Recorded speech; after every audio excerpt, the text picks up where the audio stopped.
Assalamu alaikum warahmatullahi wabarakatuh. Welcome back to another episode of Jumah Nights.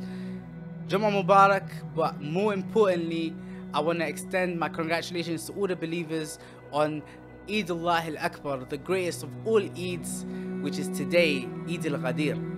So in this episode, we want to talk a little bit about the event of Ghadir, the entailments of Ghadir. What did that event actually mean for the Muslims when Rasulullah said those famous words that we all know, when he said, "Man kuntu mawlahu fahadha aliyun mawlah." And in the second section of the episode, we want to talk about reverts, how we can welcome them into our community, how we can ensure that our centers have the infrastructure and facilities for them to feel welcome in our communities. So without further ado, let's get straight into the first section.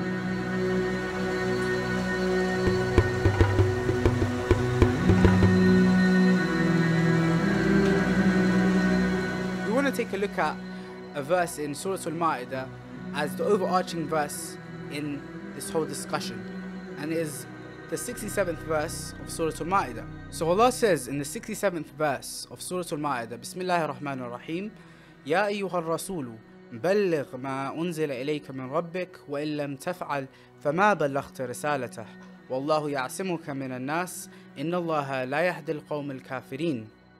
So in this verse, Allah says, O my messenger, proclaim that which has been revealed to you from your Lord, and if you do not, it will be as if you have not delivered the message altogether, and Allah will protect you from the people. Indeed, Allah does not guide a group of disbelieving people.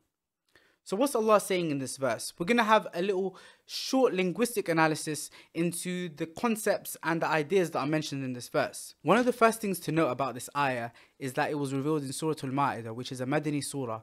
By the consensus of all the Muslims, Sunnis and Shia alike, this was one of the last verses to be revealed in Islam, right? What's the significance of that? As Shia, obviously, we know that this was revealed prior to Ghadir, right? And after the aqaid had already been taught. So the aqaid with regards to Tawheed, with regards to the prophets that came before, with regards to the angels, with regards to heaven and hell and the unseen, had all already come at this point.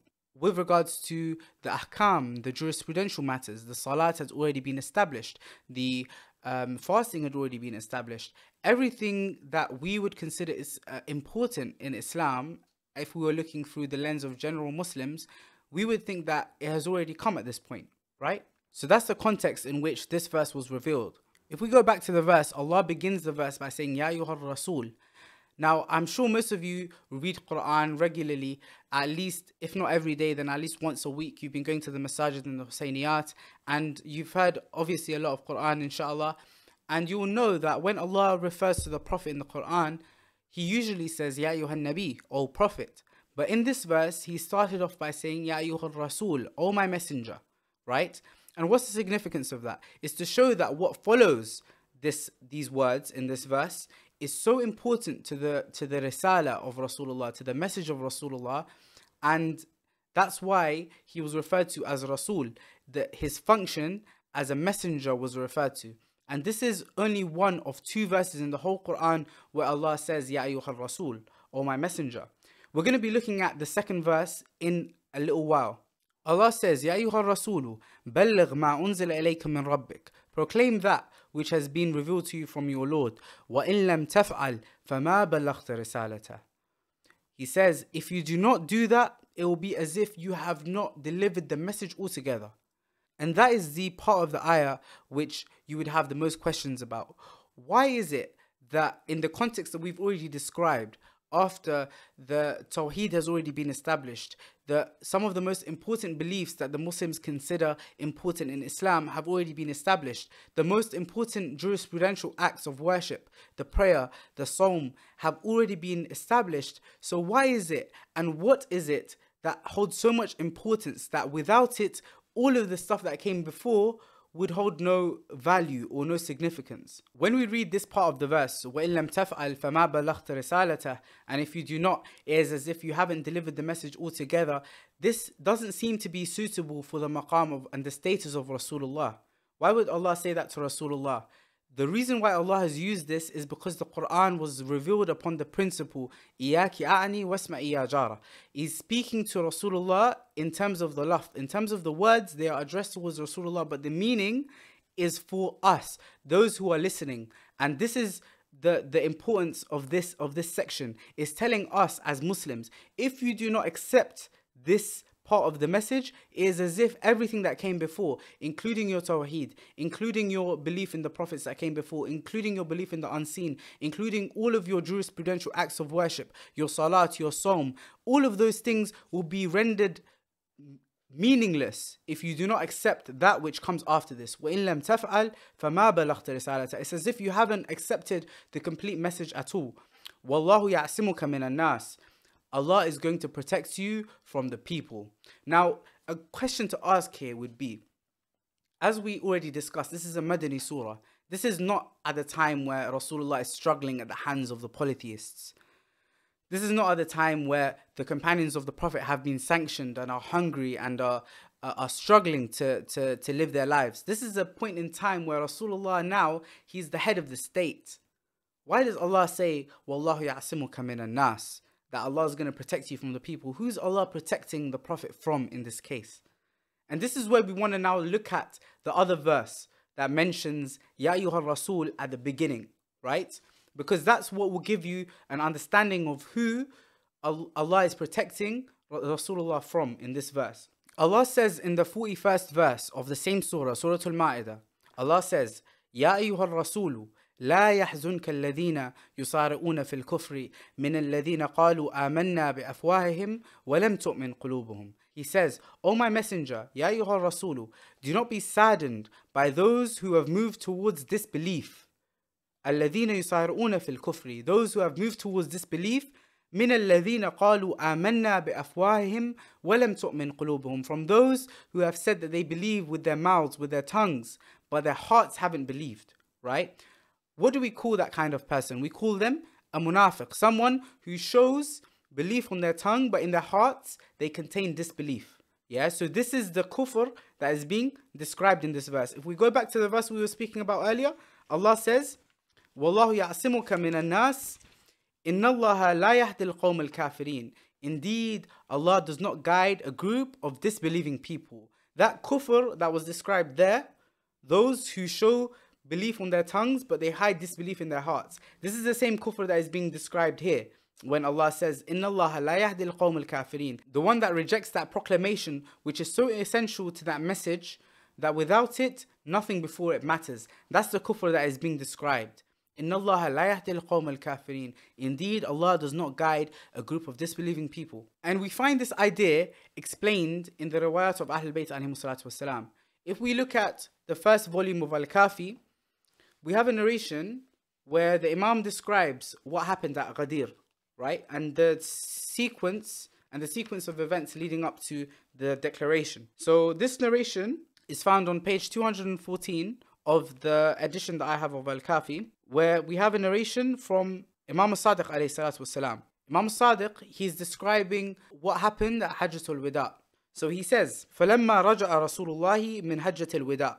When Rasulullah returned from Hajjatul Wida, نزل عليه جبرائيل. So Jibreel descended upon Rasulullah and he said, فقال يا أيها الرسول بلغ ما أنزل إليك من ربك وإن لم تفعل فما بلغت رسالته والله يعصمك من الناس إن الله لا يهدي القوم الكافرين. The same verse that we just read, the 67th verse of Surah Al-Ma'idah. So what does Rasulullah do as soon as this order comes from Allah in the heavens?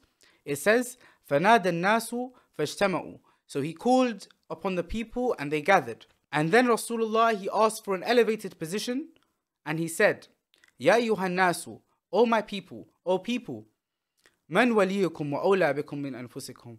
Who is your guardian and that person who has more authority upon you than you have upon yourselves? Allah says this in the Qur'an, that النَّبِيُّ أَوْلَى بِالْمُؤْمِنِينَ مِنْ أَنفُسِهِمْ, that the Prophet has more authority upon the believers than they do upon themselves. So Rasulullah, he's clarifying that before he says what he's about to say.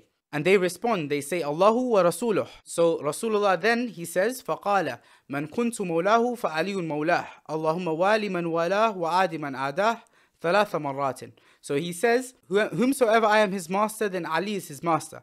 May Allah be a supporter to the one who is a supporter of Ali, and be an enemy to the one who is an enemy of Ali. And he said this 3 times. Look at then what Imam says. Yeah, this is an explanation of the last bit of the verse, where Allah says, Wallahu ya'asimuka minan nas, inna Allah la yahdi al-qawm al-kafirin. Allah is going to protect you from the people, and Allah does not guide a group of disbelieving people. And that disbelief that we described from the other verse, those who said that they believed with their tongues, but their hearts didn't believe. The Imam says, فَوَقَعَتْ حَسْكَةُ النِّفَاقِ فِي قُلُوبِ الْقَوْمِ وَقَالُوا مَا أَنزَلَ اللَّهُ جَلَّ ذِكْرُهُ هَذَا عَلَى مُحَمَّدٍ قَطْ وَمَا يُرِيدُ إِلَّا أَن يَرْفَأَ بِذَبْءِ ابْنِ أَمِّهِ. So they said that, the Imam says first, that the seed of hypocrisy was planted in the hearts of the people. And they said, مَا أَنزَلَ اللَّهُ جَلَّ ذِكْرُهُ هَذَا عَلَى مُحَمَّدٍ قَطْ. Allah did not reveal this upon the Prophet. No way that this happened. They're saying that there's no way that Rasulullah, what he just said, has been revealed to him from his Lord. They're saying that وَمَا يُرِيدُ إِلَّا أَن يَرْفَأَ بِذَبْءِ ابْنِ أَمِّهِ. They're saying that the only thing Rasulullah wants is to raise the status of his cousin, the son of his uncle. So what is this if it isn't disbelief? If they are looking at Rasulullah and they are accusing him of lying, essentially, they're accusing Rasulullah of lying. They're saying that Rasulullah did not have this revealed upon him. It was just that he wanted to raise the status of his cousin, as if Rasulullah wal-a'yadu billah wanted to start a dynasty with regards to his blood or with regards to a kingdom, right? And it wasn't anything to do with that. Imam Ali alayhi salatu wasalam, he outranked them all in all aspects, in all of his attributes, and that was what they did not want to accept. That was why the seed of nifaq, the seed of hypocrisy, came into their hearts. And that's how the Imams describe it. They say that the seed of hypocrisy came into their hearts. Yeah, and that is the explanation of the ayat that we've gone through. The two verses from Surah Al-Ma'idah, verse number 67 and verse number 41 after the Basmala. Now, a question you'd ask yourself is, why is this the case? What is it so monumental at Ghadir that has just happened that this disbelief is being described as such a monumental thing? Why does the Qur'an speak of this event as وَإِن لَمْ تَفْعَلْ فَمَا بَلَغْتَ رِسَالَتَهُ? If you do not proclaim this part of the message, it's as if you haven't delivered the message altogether. What makes this event so important, and what does it mean for the Muslims? And that's what we want to discuss today. When we look at Rasulullah, what is one of the main functions of Rasulullah that we find mentioned in the Qur'an? Every Jum'ah, we recite in Surah Al-Jum'ah, where Allah says, Bismillah ar-Rahman ar-Rahim, هو الذي بعث في الأميين رسولا منهم يتلو عليهم آياته ويزكيهم ويعلمهم الكتاب والحكمة وإن كانوا من قبل لفي ضلال مبين. Allah says, is He, referring to Allah, who has sent a prophet, a messenger amongst the ummiyin. In this ayah of the Qur'an, there are two translations that are given. One is the translation of those outside of Tashayyu' that say that this is referring to the unlettered people, the people that do not know how to read. But the tafsir of the Imams, what they say is this is referring to the people of Mecca, referring to al-Qura, and that's why it says ummiyin. He is he who has sent a messenger amongst the people of Mecca, such that he can recite upon them his verses, Allah's verses, وَيُزَكِّيهِمْ, and to purify them, وَيُعَلِّمُهُمُ الْكِتَابَ وَالْحِكْمَةِ, and to teach them the book and the wisdom. This is one of the most monumental and most important functions of Rasulullah that you find across the Qur'an. وَيُعَلِّمُهُمُ الْكِتَابَ وَالْحِكْمَةِ, he teaches them the book and he teaches them the wisdom. What Ghadir represents is when Rasulullah, he takes this function and he passes it onto Amir al-Mu'mineen alayhi salatu wasalam. He says that from now it is Ali who's going to teach you the kitab and the hikmah. Where do we find this? We find this in the sermon of Ghadir itself. And the sermon of Ghadir, what we find so beautiful about the narrations of Ahlulbayt alayhi salatu wasalam and the Prophet are that when they speak in the ahadith, they speak in parallel to the Qur'an, in conjunction with the Qur'an. It's as if you have two puzzle pieces that fit exactly together. So what does Rasulullah say? I'm reading today for you from Bihar al-Anwar, volume 37. The reason I'm doing this is because I don't have the classical source which mentions this narration.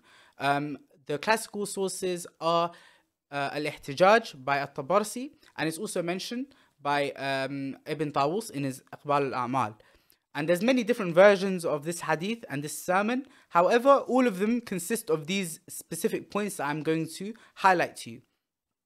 Rasulullah begins the sermon of Ghadir, and this is before he has has proclaimed Amir al-Mu'mineen as the mawla of the mu'mineen. Rasulullah begins. This is the words of Rasulullah. He says, Ma'ashrun nas, O people, tadabbaru al-Qur'an. O people, ponder upon the Qur'an. Wafhamu ayatihi wa muhkamatih. And understand its verses and the clear verses from them. وَلَا تَتَبِئُوا مُتَشَابِهًا. And do not follow that which is unclear from the Qur'an. فَوَاللَّهِ, Rasulullah swears by Allah, فَوَاللَّهِ لَا يُوَضِّحُ تَفْسِيرَهُ إِلَّا الَّذِي أَنَا آخِذٌ بِيَدِهِ وَرَافِعُهَا بِيَدِي. No one is going to explain the tafsir of this Qur'an except for the one whose hand I take and I raise it with my hand. وَمُعَلِّمُكُمْ أَنَّ مَنْ كُنْتُ مَوْلَاهُ فَهُوَ مَوْلَاهُ. And I tell you about him that whomsoever I am his master, then he is his master. وَهُوَ عَلِيٌّ. And Rasulullah says, and it is Ali, Amir al-Mu'mineen. Like I said, the hadith of Rasulullah and Ahlulbayt is in conjunction in parallel nature with the Qur'an. What do we find that are the concepts that are mentioned in this hadith? Rasulullah speaks about muhkamat and he speaks about mutashabih ayat, the clear and the unclear verses in the Qur'an. In the Qur'an, Allah mentions in Surah Al-Imran, in the 7th verse of Surah Al-Imran, Allah says, هو الذي أنزل عليك الكتاب منه آيات محكمات هن الكتاب وأخر متشابهات. He says, it is He, Allah, who has sent upon you the book. From it are clear verses. They are the foundation of the book. And others are unclear. فَأَمَّا الَّذِينَ فِي قُلُوبِهِمْ زَيْغٌ. For those people that have disease in their hearts, فَيَتَّبِعُونَ مَا تَشَابَهَ مِنْهُ ابْتِغَاءَ الْفِتْنَةِ وَابْتِغَاءَ تَأْوِيلِهِ. So those who have disease in their hearts, they follow that which is unclear. ابْتِغَاءَ الْفِتْنَةِ. Searching for discord and searching for its true interpretation. وَمَا يَعْلَمُ تَأْوِيلَهُ إِلَّا اللَّهُ وَالرَّاسِخُونَ فِي الْعِلْمِ. Allah says, and no one knows its true interpretation except for Allah and those who He has ordained with knowledge. So what does this ayah say? It says that there is clear verses and there are unclear verses. It tells you to follow that which is clear and to not follow that which is unclear. And the ones that follow those are unclear are those that have disease in their hearts. And we find the same concepts in the hadith and the sermon of Rasulullah, where he says that to follow and understand the clear verses and to not follow that which is unclear. And he explains what Allah meant in the Qur'an when he says, وَمَا يَعْلَمُ تَأْوِيلَهُ إِلَّا اللَّهُ وَالرَّاسِخُونَ فِي الْعِلْمِ. No one knows its true interpretation except Allah and those who have been ordained with knowledge. Rasulullah is saying, it is me who teaches the Qur'an, and no one else is going to explain this interpretation except for Ali bin Abi Talib. He is the one who has been described in this verse as al-rasikhuna fil ilm, those who have been ordained with knowledge, is Amir al-Mu'mineen. Rasulullah continues, and it is a lengthy narration. I only want to pick out the bits that are relevant to our discussion today. He carries on. He says, O people, قَدْ ضَلَّ مِنْ قَبْلِكُمْ أَكْثَرَ الْأَوَّلِينَ. Before you, many people have become astray. They have become misguided. Rasulullah says, أَنَا صِرَاطُ اللَّهِ الْمُسْتَقِيمِ. He says, I am the sirat of Allah that is straight, the path of Allah that you need to follow to find guidance. And then he says, ثُمَّ عَلِيٌّ مِّن بَعْدِي. After me is Ali. He is the siratullah al-mustaqim. Then after Ali is my children from his loins. أَئِمَّةً يَحْدُونَ بِالْحَقِّ إِنِّي قَدْ بَيَّنْتُ لَكُمْ وَفَحَمْتُكُمْ. This is where we're coming back to the idea now of the function of the kitab and the hikmah. He says, إِنِّي قَدْ بَيَّنْتُ لَكُمْ وَفَحَمْتُكُمْ. I have explained to you and I've given you understanding. هَذَا عَلِيٌّ يُفَحِمُكُمْ بَعْدِي. This Ali, he is going to give you understanding after me. هَذَا عَلِيٌّ يُفَحِمُكُمْ بَعْدِي. يعني he's going to take this function of يُعَلِّمُهُمُ الْكِتَابَ وَالْحِكْمَةِ. This was one of the main purposes of Ghadir, to show that after me, after Rasulullah, every part of this religion and its knowledge has come back to me up to this point. And from now, every part of the religion and every part of the knowledge of this religion, it goes back and it returns to Ali ibn Abi Talib. That was one of the most monumental parts of this declaration at Ghadir. And this is what shows you why this was so monumental, why this kufr and this disbelief that is mentioned in the 67th verse is so grave and so major. Because when that person does not follow Ali and Amir Mu'mineen in his understanding of the religion that comes after, it is as if he inherits a completely different religion from Rasulullah. He inherits a tawheed that is batil. He inherits belief in the unseen, which is batil. He inherits jurisprudential acts of worship, which are batil. None of them will mean anything if you do not follow the teachings of Amir al-Mu'mineen and the understanding of Amir al-Mu'mineen, firstly of the Qur'an, and then after that of the rest of the religion of Islam, the hikmah. And that's why this is such a monumental event in the history of Islam. And this is why, with this monumental event, Allah says in the Qur'an, الْيَوْمَ يَئِسَ الَّذِينَ كَفَرُوا. He says in the third verse of the same surah, Surah Al-Ma'idah, he says, الْيَوْمَ يَئِسَ الَّذِينَ كَفَرُوا مِنْ دِينِكُمْ. Those who have disbelieved in your religion have now become disheartened.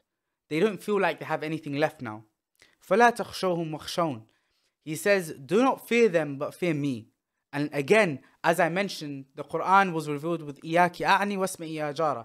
This is with regards to us. Rasulullah does not fear the people at his time. It is the Shia that do not need to fear with regards to the Wilayah of Amir Mu'mineen.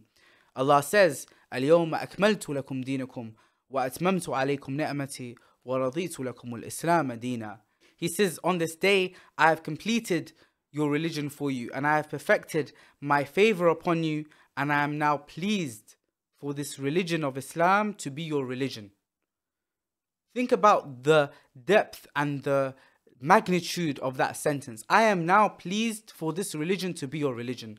Meaning that before this, with all your tawheed, with all your belief in the unseen, with all your jurisprudential acts, I was not pleased with this religion. I have now completed it with what? With the wilayah of Amir al-Mu'mineen and the Imams that come after him. As we mentioned and we read in the sermon of Rasulullah, when he mentions that after Ali are his children. So even at Ghadeer, Rasulullah, he's making the point that this is not just for Amir al-Mu'mineen. This is the Imams that come after. Ghadeer was a symbol of the beginning of a new era, the era of wilayah, of the era of ta'wil, the era of the Ahlulbayt alayhi salatu wasalam that come after Rasulullah sallallahu alayhi wa alihi wasallam. And that's why after Ghadeer, every bit of knowledge, it returns to the Ahlulbayt alayhi salatu wasalam. Everything that we have and everything that Rasulullah said, it refers back to the Ahlulbayt alayhi salatu wasalam. In Hadith al-Thaqalayn, Rasulullah famously, he says, إِنِّي تَارِكٌ فِيكُمُ الثَّقَلَيْن كِتَابَ اللَّهِ وَإِتْرَةِ أَهْلُ بَيْتِي. I have left behind for you two weighty things, the Kitab of Allah and my progeny, my Ahlul Bayt. مَا إِن تَمَسَّكْتُمْ بِهِمَا لَن تَضِلُّوا بَعْدِ أَبَدًا. As long as you hold on to these two things together, you will never go astray after me. This is the wasiyah of Rasulullah to all of the Muslims. And this is why, if you want to complete your iman, take the advice of Imam al-Sadiq. What does Imam al-Sadiq say in the hadith that we find in Al-Kafi in volume 1 again? It is narrated from Yahya ibn Zakaria al-Ansari. He says that he's narrating from Imam al-Sadiq. Imam al-Sadiq says, قال سمعته يقول من سره أن يستكمل الإيمان كله فليقل. Whoever wishes to complete iman in its entirety. And how do you complete iman in its entirety? As Allah says in the Qur'an, وَإِن لَمْ تَفْعَلْ فَمَا بَلَغْتَ رِسَالَتَهُ. If you do not accept the wilayah of Amir Mu'mineen, your Islam will never be complete. Your iman will never be complete. Your deen will never be complete. So how do you complete this iman? Imam Sadiq says, the one who wants to complete iman in its entirety, then let him say, he should say, القول مني في جميع الأشياء قول آل محمد فيما أسروا وما أعلنوا وفيما بلغني عنهم وفيما لم يبلغني. He says that person should say, my saying in all matters is the saying of Al Muhammad, is the saying of the family of Muhammad, in that which they kept a secret, in that which they declared, and in that which has reached me from them, and in that which has not reached me. This is a level of submission that all of us aspire to reach. That every aspect of our lives, every opinion that we have is in accordance to Muhammad wa al Muhammad. And that is how you complete your iman. To refer back to the teachings of the Ahlulbayt and Amir al-Mu'mineen. So I hope that episode has been beneficial to you and informative, and has given you a bit more better understanding of the entailments of the event of Ghadir. And I hope you have a blessed Eid with your families and you're having a great time today, inshallah.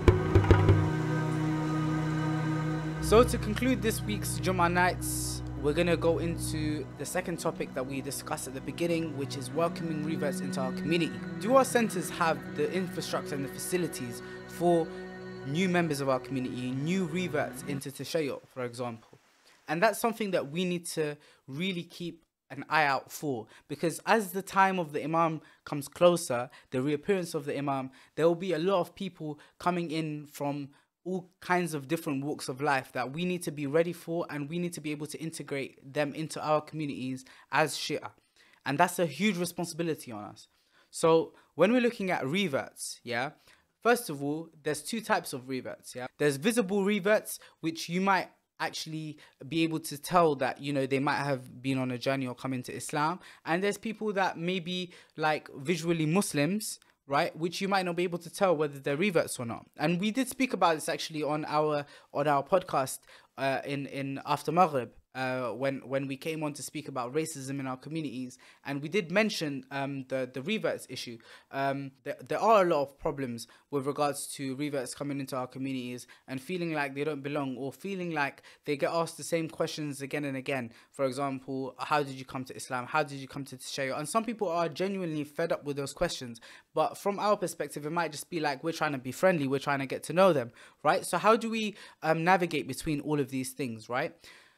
With reverts, we have to remember that they are people that have come into this community, and they have needs the same way all of us have needs in our community.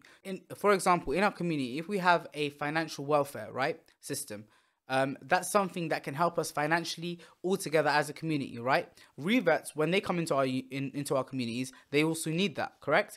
When we're looking at educational systems in our communities, that's something that we need, and reverts also need. So when we're thinking about reverts, a lot of the time we're thinking of them as an external kind of people coming into our communities. And like, you know, when we think about what can we do about reverts, a lot of us think, okay, yeah, let's just go and speak to a revert, shake his hand, that's my good deed done for the day. I've welcomed the revert into our masjid. No, it's actually a communal effort. We need to work on our facilities as a community in general, so that when reverts come in, they are actually more comfortable. Because if an educational system is built around a scholar, for example, in the community, and that scholar is able to create a system where people are able to be educated, whatever age they are, for example, or whatever race they are, or wherever they come from, then in that situation, a revert will come in, and even if he looks different, he won't feel uncomfortable coming into that masjid, coming into that educational system, because it's already set up, it's accessible, and the likelihood is that there's going to be people that look different in that space also, so he won't actually feel left out, right? So these are communal efforts, and they will make it easier for the reverts into our community to integrate and to feel part of the community.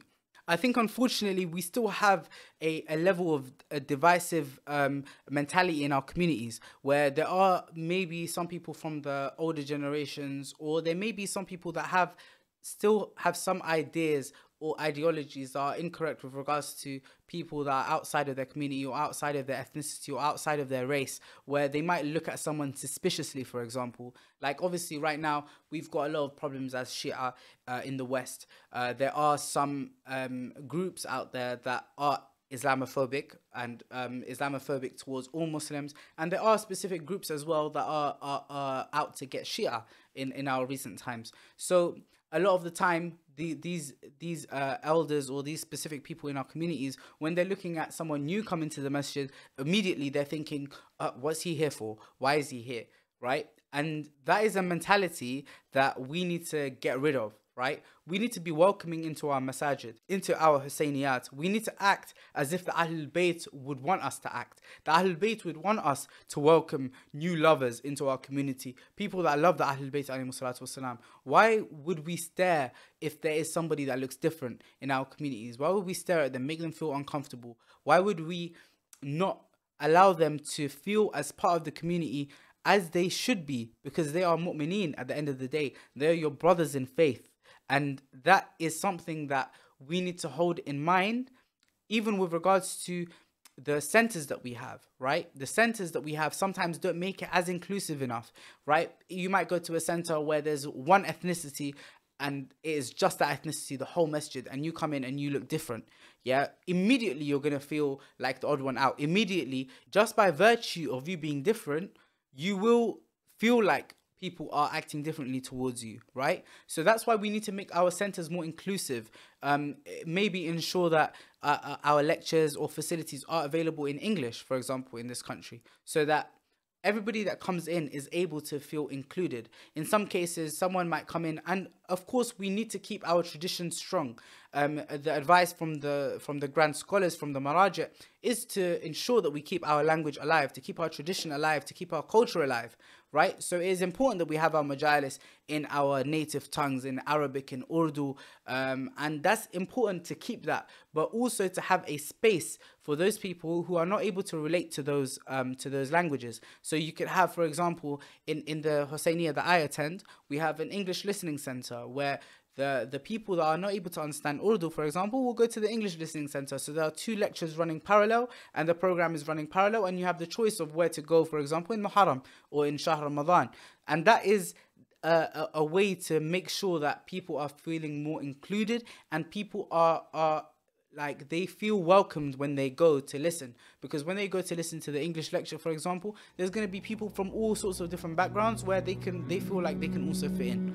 So make sure that you're working on welcoming these reverts into your communities in both ways, in an individual way, speaking to them, making them feel welcome in your community, but also improving the community infrastructure in itself, because reverts are people just like us. They're going to come into the community and they have their needs, and they need to feel welcome through the infrastructure that the community already has. So on this day of Ghadeer, on this day of Eid Allah al-Akbar, make sure that you're spreading that wilayah, spreading that love amongst all the mu'mineen and the lovers of Amir al-Mu'mineen. Wassalamu alaikum wa rahmatullahi wa barakatuh.